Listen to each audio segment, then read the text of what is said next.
Welcome to our lectures on DC microgrid and control system. Today we shall discuss in detail about the modeling of the energy storage, that will be ultra capacitor and the batteries mainly. So, this will be our presentation layout. Today we shall discuss about this ultra capacitor or the super capacitor and its modeling, or thereafter how you will be charging and discharging the ultra capacitor, and thus it will be essentially related to the control charging, that we will talk about the control and modeling part of it. Thereafter we will have a modeling of the secondary battery system and the battery management system or the battery control system, that will be discussed. We try to cover this topic in our course content today. So, what we know, that we have seen that since eradicate actually uncertain nature of this energy sources, in case of the renewable energy, we require to store the energy. So, storing element is essentially one a big part of our microgrid. So, it is well known that energy storage device provide additional advantage to improve stability, power quality and reliability of the power supply sources. And most of the, and in a microgrid also there might be a peak demand,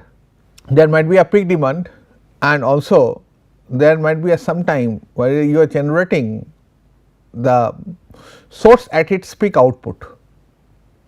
So, there is a mismatch between these two peaks, but it may cater the average power throughout the day, but there will be an instantaneous mismatch between the peak demand as demanded by the consumer and the supply generated by the renewable energy sources. And for this reason, it necessitates to introduce this storage element. The major type of storage devices being considered today include batteries. With the advent of the lithium ion batteries, thereafter other batteries, we will see that there is a lot of advantage to it. Thereafter supercapacitor and the flywheel energy system. And actually this storage element will have its requirement depending on the time. Battery can supply power in hours, ultra capacitor will last for the generally in minutes, and flywheel also almost same thing depending on the size of the flywheel, because its energy storage capability is actually is a rotational mass, its inertia constant and all those things matters.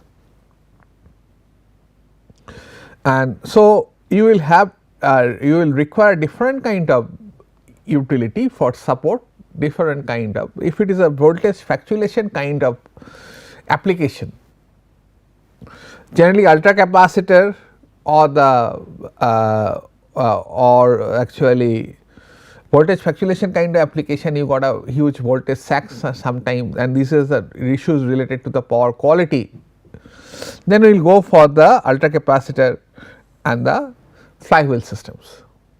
And if you wish to shift or manage your peak power demand because of mismatch between your peak demand and the peak generation, battery generally preferred nowadays. Of course, technology is emerging and many are working on it. So, of course, what we are making a statement in 2019, it can change within 5 years. The performance of the batteries, superconductor and flywheel have over the years been predicted through many different mathematical models. So, we shall come into this mathematical model, we shall take few simple mathematical model to analyze the storage element, and ultimately overall control system will understand the mathematical model only. So, we require to develop the mathematical model of this storage element. Some of the important factors that need to be considered while modeling various energy storage device include its storage capacity, mostly it is the energy. So, battery will have a stored charge in form of the chemical energy. Ultra capacitor or supercapacitor will store the energy of half C V square. Here it will be storing the energy of half m square into omega. And also the rate of, that is also the power part of it. Rate of charge or discharge, this is basically, if you differentiate energy you get power, so and which rate it can deliver power into the system. And the temperature sensitivity, because battery has a huge temperature sensitivity, we require to consider it,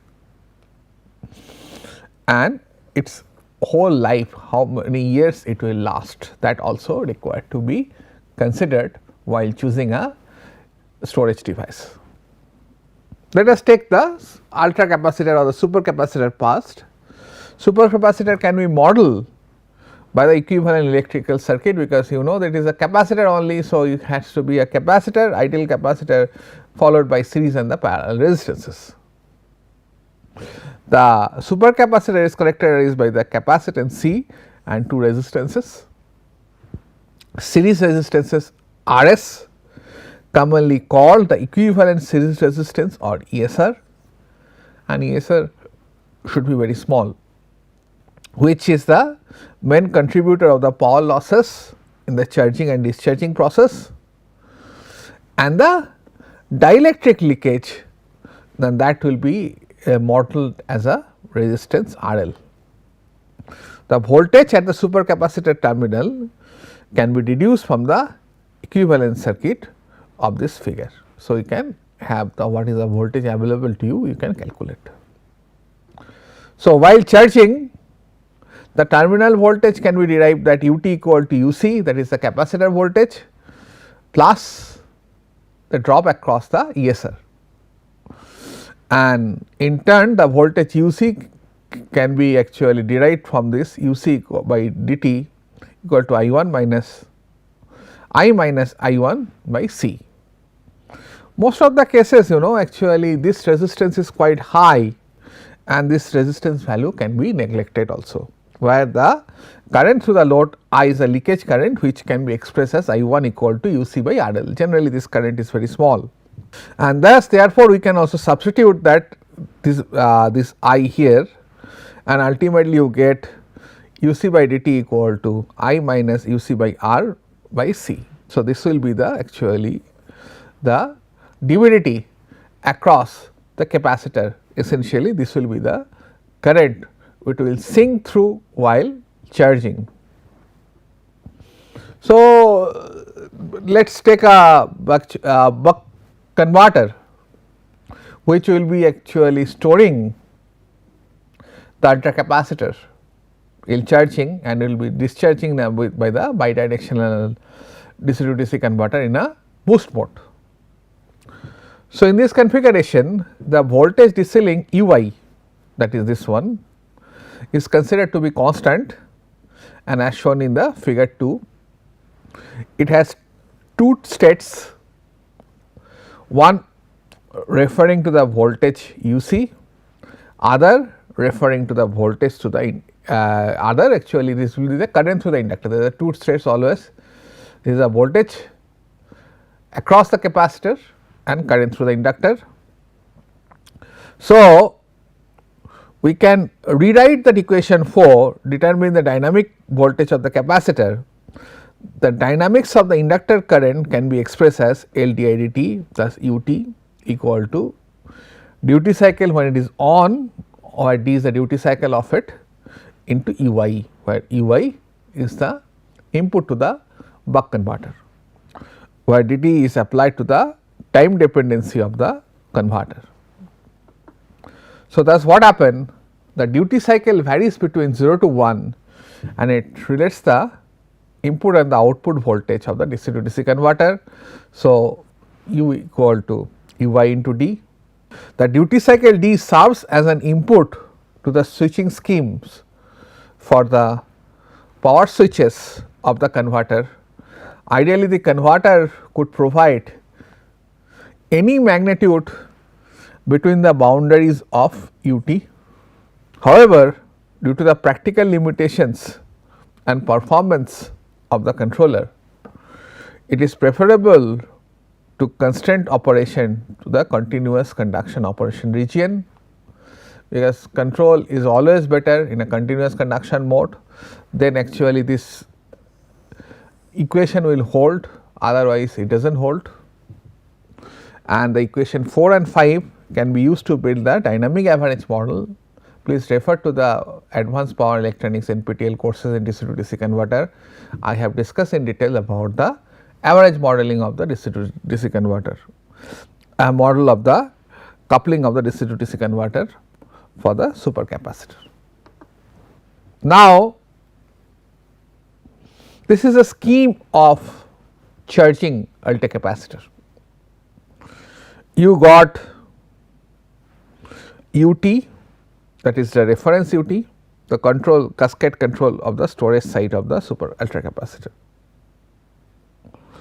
and you will decide the mode from here, and you have got the UT reference, that is basically the desired voltage is the UT of the ultracapacitor, and essentially you have a PI controller, and PI controller will have also a feedback mechanism, that a limiter, and ultimately that gives you effectively the value of the R.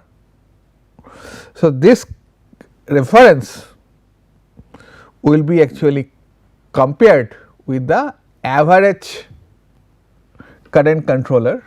You can have a peak current controller also, but it is better to use the average current controller, and ultimately that will decide the duty cycle of the buck converter in this case. So, this is the explanation of this figure. The dynamics of the capacitor voltage is shown is given equation 4 are much slower than the dynamics of the inductor current given in the equation 5. So, for this reason you have a first controlling current loop, that is this one, and thereafter you have a slow controlling voltage loop. This suggests that a cascade controller should be designed in which the inductor current is controlled by an inner first current loop, which received the current set point from the output of an outer slow control loop for the capacitor voltage. Figure 3 depicts the proposed topology for the control system. This is the figure 3, and let us split it into the and we shall here discuss about the inner current loop or the inductor current loop. The design of the control for the inductor current is based on the equation 5. Please refer to the equation 5, it is the inductor current. So, this is the equation 5. In Laplace domain, one can derive the transfer function, that is GIS for the DC to DC converter. Essentially it is a discontinuity for switching on and switching off. So, for this we will have a average model, and this transfer function provides the inductor current IS as a function of the duty cycle ds, and the voltage between the ultracapacitor terminal voltage UTS. The voltage of the DC link UI is considered to be constant. The addition of the controller CIS of the current IS results in closed control scheme as depicted in figure 4. So, this one is basically the CIS is additional controller, that is basically compare this current loop that will fit to this a gain element to match this dimensions as well as its magnitude, that will control with the battery this ultracapacitor output voltage, and then you got a 1 by Ls, that is inductor, and ultimately this current is the current through the inductor. This is the inner current control scheme. And now let us come to the voltage control loop. The design of the capacitor voltage control loop, the equivalent circuit of the capacitor in the figure 2 can be simplified by neglecting the ESR and RS and the leakage current RL. So, we just neglect the ESR and the RL and just you write C dVdt equal to I. This is because the voltage dynamics will be mainly generated by the capacitance C and only it will add up this value of the voltage. So, rate of change of voltage if you differentiate it has a no sensitivity on the resistance. So, for this reason it is eliminated. If you have UT plus some I into RL, so actually if this part is constant, so it does not make any sense. So, by doing this following relation can be established. While in a Laplace domain we can formulate the transfer function that is G U C and which provides the supercapacitor voltage UT. So, that can be written as UT by IS, essentially it will be it is 1 by CS. So, according to this UC, the supercapacitor or the plant can be considered as pure inductor linear system, and it is proposed that this should be controlled by a PI controller structures with the transfer function of CV. So, this is the by this analysis we now understood what kind of controller is required here. This is CI and we require another controller. So, that we have to go back to this slide. So, for this system this is basically the voltage controller and this is essentially what you can see that it is a PI controller. So, this controller will provide the reference current for the inner current control loop as a function between the error between the UT and the actual capacitor voltage. So, accordingly we will charge that, and this is the analysis of this ultra capacitor and it is used for stabilization of the loop as well as it is used for stabilization of the transient disturbance for the load change or the drooping and other phenomena also. And in a DC microgrid, ultra capacitor nowadays is an integral part of as a storage device. Now, let us come into the modeling of the second storage element, that is battery. Battery essentially is a slow element, it takes lot of time to charge as well as discharge.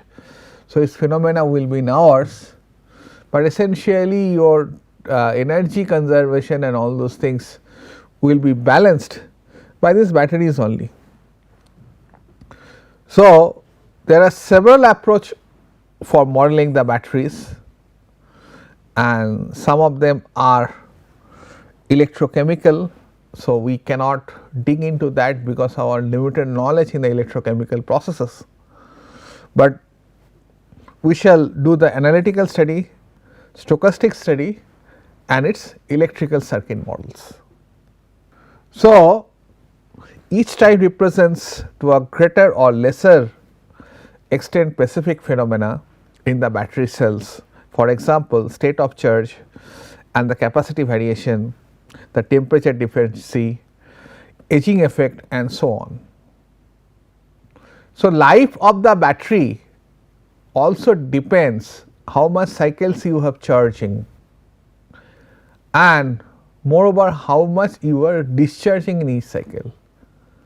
So, this model should accurately represent this. For example, if you go for the 50% depth of discharge and you may able to actually you can refer to the data sheet of any battery companies, you can have a charging cycle of 5000.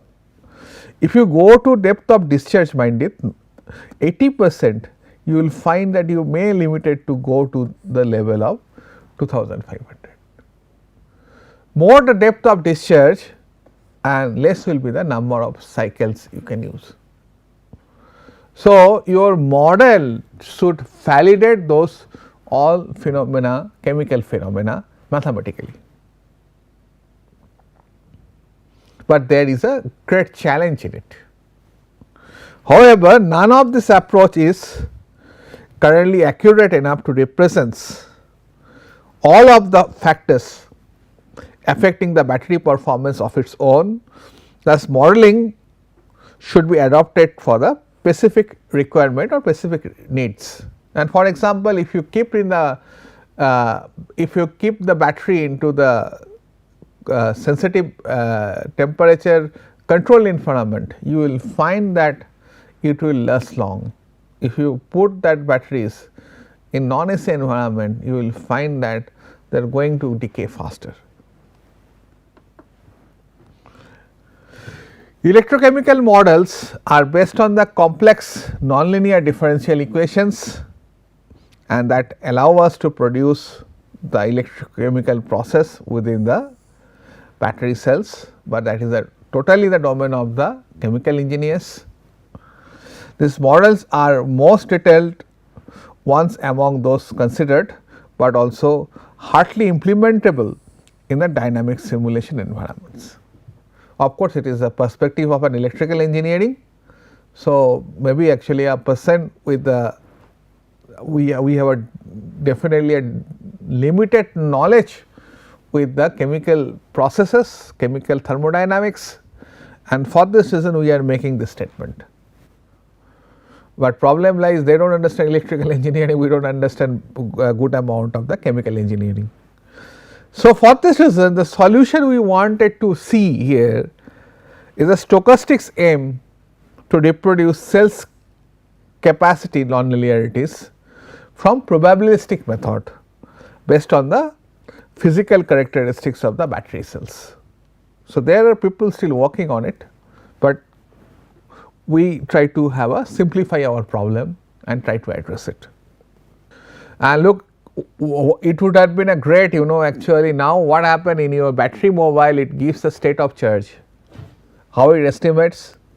It generally actually estimates by the output voltage, but it is silent about that how many years left it will has to be replaced. So, how many charging and discharging cycle you have followed. So, battery management system is a huge process, and warning system should trigger that I require to replace this battery within this period of time, something like that. Like your oil gives an indicator that I have to fill oil once actually the level of this oil goes low, but battery when it will be replaced, it is difficult to give a warning. And anyway, we adopt some probabilistic method to forecast on it. These are also hardly implementable in dynamic simulation environment as for the case of the electrochemical models. These models rely on Markov chains. So, this is altogether a chemical process, and for this is an analytical model aims to reproduce the cell's capacity nonlinearity such as the capacity of the rate of dependency and the capacity recovered phenomena using fewer equation and with the lower order than those formulated in a electrochemical models. And thereafter it allows successfully to include this model in dynamic simulation environment in order to predict the SOC. SOC generally if you wish to predict rightly, we require to calculate the specific gravity. Specific gravity generally changes of the battery due to the chemical reaction. However, they cannot be used to represent the IV characteristics for the batteries or their dynamic behavior. For example, analytical model of Picou's law of the diffusion model and the kinetic battery model can be used here. The electrical model is based on the electrical circuits which allows to produce IV characteristics that we require to know, for the batteries and also their dynamic responses. To do so, these models are based on controllable charge and current sources in combination with usually variable resistance and capacitor. Let us see. So, this is Cepheid models and the Picard's law. Because of their simplicity and maturity, of one of the most utilized alternative to build up an average dynamic model is the Cepheid model. The battery cell or the module adopted this model resembles a voltage source connected in series. The magnitude of this voltage source is variable depend on the SOC and other nonlinearities. So, terminal voltage of the battery while discharging is computed by the following equation. So, this is the terminal voltage US K, we shall explain it, Q by QIT into I minus RI into A e to the power B I T Q. So, it is a complex relation, it is called this law, Picard's law. And in charging process, just see that what is the difference between charging and the discharging process. So, it is almost same, just it will change little bit, and you will have UT US minus K Q by IT into R RI e to the power this. So, let us introduce those nomenclature here one by one, where UT is the terminal voltage in volt, I is the electric current in amperes, and Q is the maximum amount of charge in the battery, that will be actually your ampere hour capacity of the battery. Generally it is been denoted by the manufacturer, and it is the actual battery charge in AH, and US, K, R, A, B are the Cepheid parameters. These Cepheid parameters are defined as US as a constant voltage in volts, K is the slope of polarization curve or the polarization resistance, and R is the internal resistance of the cell, which you talk about many time from class 2 level of the cells measured in the charge state. A and B are the empirical parameters. The Cepheid model of the electrical potential drops in the battery cell during the discharging process is divided into the 3 parts, each of which depends on one term of the equation 9 that we have seen there. The term 3 depicts the nonlinear voltage drop at the beginning. So, this is the case, beginning of the discharging process starting from the full charging state, this is the process. The term 2 and 3, just go back please. So, this is the term 1, this is term 2 and this is the term 3. Nonlinear voltage drop at the beginning of the discharge process starting from the full charge, and so experimentally you can find it out A and B. So, the terms 2 and 3 determines the potential drop due to the internal resistance, and you can see the figure B, that is the nominal zone, and this is the for the term 2 and term 3. And finally, the end of the discharge. So, it will be very fast and you require to operate in this region only, this is called your safe zone of operation. And you see that actually you may see that when you got a 40% battery charge, it goes to the 30% battery charge in that kind of time, and the battery charges it goes to 10% to 0% almost in a no time.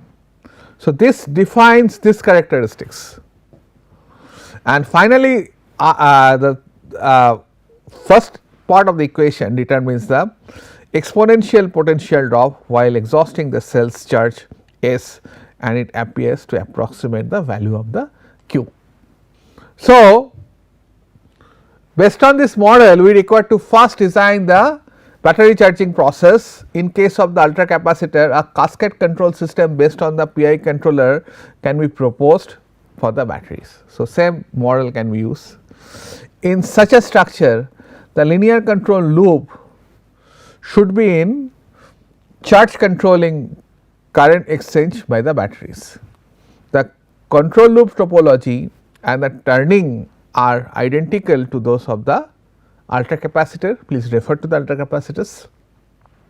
Since they solely depend on the inductor, include the DC to DC converter and the voltage at the DC link that couples the storage side of the converter to the DC bus.